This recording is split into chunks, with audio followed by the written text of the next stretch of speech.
میرے رسول کریم سید عالم صلی اللہ تعالیٰ علیہ وسلم قرآن مجید کی جب ترجمانی کرتے، وضاحت کرتے، تو محبوب پاک صلی اللہ علیہ وسلم بھی کوئی اشکال رہنے نہیں دیتے تھے، کوئی اشکال نہیں رہنے دیتے تھے۔ میرے محبوب کریم علیہ الصلوۃ والسلام نے فرمایا اللہ پہ بھروسہ رکھ کے سویرے نکل جانا رزق کی تلاش میں۔ کس پہ بھروسہ رکھنا ہے؟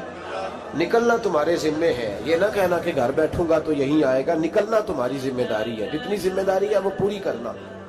اللہ پہ بھروسہ کر کے نکل جانا تمہاری ذمہ داری ہے، رب کا ذمہ ہے تمہیں رزق دینا، وہ ضرور تمہیں رزق پہنچائے گا۔ یا رسول اللہ صلی اللہ علیہ وسلم کس طرح پہنچے گا؟ تو ذرا حضور کے لفظوں کا حسن بھی دیکھیے۔ نبی پاک صلی اللہ علیہ وسلم نے فرمایا جس طرح موت تمہیں ڈھونڈ لیتی ہے نا کہ تم کہاں موجود ہو، جب وقت آتا ہے تو انسان پاکستان میں ہو تب بھی آ جاتا ہے، جدہ میں ہو تب بھی آ جاتا ہے، مکہ میں ہو یا مدینہ طیبہ میں، وقت پھر بھی آ جاتا ہے۔ فرمایا جس طرح موت تم جہاں بھی ہو تم تک پہنچ جاتی ہے نا، اس طرح تمہارا رزق بھی تم جہاں موجود ہوتے ہو اللہ وہاں پہنچا دیتا ہے، پہنچا دیتا ہے۔ تو یا رسول اللہ صلی اللہ علیہ وسلم کس انداز میں؟ تو فرمایا نکل جانا تمہاری ذمہ داری ہے۔ فرمایا سویرے پرندے بھی نکل جاتے ہیں اور شام کو جب لوٹتے ہیں تو اللہ انہیں پیٹ بھر کے روزی عطا فرماتا ہے، حالانکہ ان کو نہیں پتا ہوتا ہمارا کارخانہ کہاں ہے، ہم نے کہاں جا کے مزدوری کرنی ہے، ان کو نہیں پتا ہوتا کہ ہمارا دفتر کہاں ہے، ہم نے کس آفس میں بیٹھنا ہے، ان کو نہیں پتا ہوتا کہ ہم نے کہاں جا کے مال خریدنا ہے اور کہاں سے ہم نے پھر اس کو دوبارہ بیچنا ہے، انہیں خبر نہیں ہوتی۔ اللہ پہ بھروسہ کر کے نکل جاتے ہیں۔ نکلنا تو تیرے ذمہ ہے کہ نہیں؟ فرمایا وہ تو ڈیوٹی کر، شام کو اللہ جو رب پرندوں کو روزی دیتا ہے وہ تجھے بھی عطا فرمائے گا۔ میں کہتا ہوں سوچ کتنی کمزور ہے اس آدمی کی جو کہتا ہے کیسے ملے گا، کتنی کمزور سوچ ہے۔ جو رب بیل کو روزی دیتا ہے، بکری کو روزی دیتا ہے، اس زمین اس دھرتی پہ اگر بسنے والا اونٹ بھوکا نہیں سوتا، چلیں یہ تو پالتو جانور ہوتے ہیں، اس دھرتی پر بسنے والی اگر بلی اور کتا روٹی کھا کے سوتے ہیں تو اشرف المخلوقات ہے۔ تو نے اپنے ذہن میں کیا ٹینشن پال لیا ہے کہ نہیں آئے گا تو مر جاؤں گا، کیا بنے گا، کس طرح ہوگا؟ تو کیوں اتنا پریشان ہو گیا؟ بھائی مالی پریشانی سب سے زیادہ اس بندے نے اوڑھ لی ہے جس کی توکل کی بات کمزور ہو گئی ہے۔ تو سیدھی توجہ اپنے رب کریم کی جانب رکھ، سیدھی توجہ اللہ کی جانب کر۔ رب فرماتا ہے ذمہ تیرا نہیں، ذمہ میرا ہے۔ لیکن تنخواہ ایک آتی ہے گھر میں، جب ایک بچہ ہوتا ہے تو تب بھی کام چلتا ہے، جب اللہ دو بچے دے دے پھر بھی اس تنخواہ سے کام چلتا ہے، جب تین ہو جائیں پھر بھی چلتا ہے، جب چار ہو جائیں نہیں آپ نہ بھی بولے تو بات تو صحیح ہے، بہرحال کام پھر بھی چلے۔ اسی تنخواہ میں سے جب بندہ بڑے بیٹے کی شادی کر کے بہو بیاہ کے لے آئے تو پھر بھی کام چلتا ہے، اور جب اس بیٹے کو اللہ بچے عطا کر دے تو اسی گھر میں، اسی آنگن میں، اسی چھت کے نیچے کام چلتا ہے۔ تو پھر تو مان جانا کہ چلانے والا تو نہیں، چلانے والا کوئی اور ہے، پھر تو مان جا کے چلانے والا کوئی تو اس وقت جب تنخواہ تیری لگی تھی تو کہتا تھا ابا ابھی میری شادی نہ کر، میں بیوی کو کیسے کھلاؤں گا؟ تو وہی شخص ہے جس کی چھت کے نیچے پھر 1.5 درجن پوتے بھی پل رہے اور گزارا ان کا بھی ہو رہا ہے۔ تو رزق کا ذمہ کس کا ہے؟ اللہ کا، اللہ کا ذمہ۔ اب ہمیں پتہ ہے پہلی بات تو پریشانی اس لیے اتار دینی چاہیے کہ ذمہ ہمارا ہے ہی نہیں۔ اب دوسری بات یہ کہ ذمہ داری کس کی ہے؟ اللہ حکیم بھی ہے اور علیم بھی ہے، حکیم بھی ہے اور جانتا بھی ہے اور اسے پتا بھی ہے کہ دینا کس طرح ہے۔ اب ہم پتہ کیا کہتے ہیں؟ کہتے ہیں وہ جو بندہ پجاروں میں بیٹھا ہے وہاں اسے نہیں بیٹھنا چاہیے تھا، اور میرا حق تھا۔ تجھے زیادہ پتا ہے کہ اللہ کو؟ بول کے بتانا کس کو پتا زیادہ ہے؟ کیوں جی؟ تو آپ اصل ٹینشن پتہ کب لگتی ہے؟ جب بندے کہتے ہیں نہیں وہ پجاروں میری تھی، میرا حق تھا۔ وہ جب گزرتی ہے نا پاس سے مہران کے تو مہران والا ٹینشن بڑی لیتا ہے، حالانکہ اللہ کو زیادہ پتا ہے کہ وہ حق۔ ایک بات اپنے ذہن میں یاد رکھ لے، رٹ لے کہ جو میرے لیے بہتر تھا میرے رب نے مجھے دے دیا، اور بات ختم ہو گئی۔ بس وصل اچھا ہے نہ فراق اچھا ہے، یار جس حال میں رکھے وہی حال اچھا ہے۔ بس جو میرے حق میں بہتر تھا میرے رب نے مجھے، مسئلہ یہ ہے کہ تو اس پہ راضی ہونے کو تیار نہیں۔ حضرت علی کرم اللہ تعالیٰ وجہ الکریم نے میرے نبی پاک کی ایک حدیث بیان کی ہے، اور جناب علی جب یہ حدیث بیان کیا کرتے تھے تو حضرت مجاہد فرماتے ہیں یوں لگتا تھا کہ جیسے حضرت علی ہمیں ہر پریشانی سے نکال رہے ہیں۔ مولا علی شیر خدا رضی اللہ تعالیٰ عنہ فرماتے ہیں کہ مجھے میرے نبی پاک صلی اللہ علیہ وسلم نے ایک طریقہ دیا تھا ٹینشن فری ہونے کا۔ آپ فرماتے ہیں مجھے تو بڑا راس آیا ہے، تم بھی اگر کر لو گے تو تمہیں بھی فائدہ دے گا۔ کہا وہ کیا؟ حضرت علی کہنے لگے محبوب علیہ السلام نے فرمایا تھا لوگوں تم اللہ کے دیے ہوئے تھوڑے رزق پہ راضی ہو جاؤ، وہ تمہاری تھوڑی عبادت سے تم سے راضی ہو جایا کرے گا۔ بس تم 2 نفل بھی پڑھو گے تو اللہ راضی ہو جائے گا، تم 1 رکوع بھی سویرے اٹھ کے پڑھو گے تو وہ راضی ہو جائے گا، وہ تمہارے 313 درود شریف سے راضی ہو جائے گا، تم اس کے دیے ہوئے تھوڑے رزق سے راضی ہو جاؤ۔ ٹینشن اس لیے ہوتی ہے کہ ہم راضی نہیں جو اس نے ہمیں دیا ہے۔ وہ حل میں مزید کی جو دوڑ ہے نا، حل میں مزید کی، بے قدرہ کچھ قدر نہ جاتی، کیتی خوب تسلی ہو، دنیا دار پجاری زردے، کتیاں دے گل ٹلی ہو، بک بک روشن اکھیاں تکیو ویک حویلی کلی ہو، تے کوچ نصیر اساں جد کیتی پہ جانی تھر تھلی ہو۔ تو یاد رکھیں یہ جو ہے نا مصیبت کے مال آ کیوں نہیں رہا، وہ سامنے والا پلاٹ میرے گھر کے سامنے ہے گھر کے سامنے، پر رجسٹری میرے نام کیوں نہیں؟ یہ مصیبت سانس نہیں لینے دیتی۔ موٹر سائیکل کھڑی کرتا ہے نا جب آ کے دکان سے روٹی کھانے آتا ہے، دفتر سے گھر آتا ہے، کاروبار سے آتا ہے، تو جہاں موٹر سائیکل کھڑی کرتا ہے وہ ٹینشن بڑی ہے کہ کبھی میری ہو جائے نا یہ والی جگہ، تو میں یہاں بھی بورڈ لگاؤں اپنے نام۔ اس نے مالی پریشانی پیدا کی۔ تو جس حال میں ہے، کیونکہ تو نے اپنا یہ حال خود نہیں بنایا، جس نے بنایا ہے وہ بڑا بہتر جانتا تھا کہ تو اسی حال میں اسے اچھا لگتا ہے۔ تو اسے اسی حال میں، ایک بزرگ تھے تو ان کی طبیعت بڑی علیل ہو گئی، بیمار ہو گئے، تو اللہ نے آزمائش دی تو کیڑے پڑ گئے وجود میں۔ ایک کیڑا یہاں سے کھا رہا تھا، اللہ والے بڑے راضی رہتے ہیں اس کی رضا پہ، تو کیڑا یہاں کھا رہا تھا تو نیچے گر گیا، تو بابا جی نے اٹھا کے پھر وہاں رکھ لیا۔ کہنے لگے جب اس نے تیری ڈیوٹی مجھے کھانے کی لگائی ہے تو میں اس بات پہ راضی ہوں، تو نیچے کیوں گرتا ہے؟ بٹ ٹھیک ہے کھا، جب اس نے تجھے ڈیوٹی جو تیری لگائی۔ سالبہ بن عبد الرحمن ایک صحابی تھے، سالبہ غالباً، نبی پاک صلی اللہ علیہ وسلم کی خدمت میں آئے، کہنے لگے یا رسول اللہ صلی اللہ علیہ وسلم غربت بڑی ہے، میرے لیے دعا کریں اللہ زیادہ مال دے۔ تو محبوب صلی اللہ علیہ وسلم نے فرمایا تو جس حال میں اچھا ہے وہ تیرے لیے بہتر ہے، اس میں تو ہے وہی حال تیرے لیے۔ مشکل ہے نا یہ جواب سننا۔ کہتے پیر صاحب فلان جگہ سے تویز آیا، وہاں تو وارے نے آرے ہو گئے، تو آپ کے ہاں؟ تو میں کہتا ہوں یہ تویز دینے والا اگر تویز دے کے امیر بناتا ہے تو پہلے خود کیوں نہیں بنتا؟ یہ خود تو 150 کا تویز بیچ رہا ہے، اپنی بیچارے کی حالت یہ ہے۔ اگر اتنا ہی تویز اس کا چلتا ہوتا تو پہلے 5 پجارو اس کے دروازے پہ کھڑی ہو۔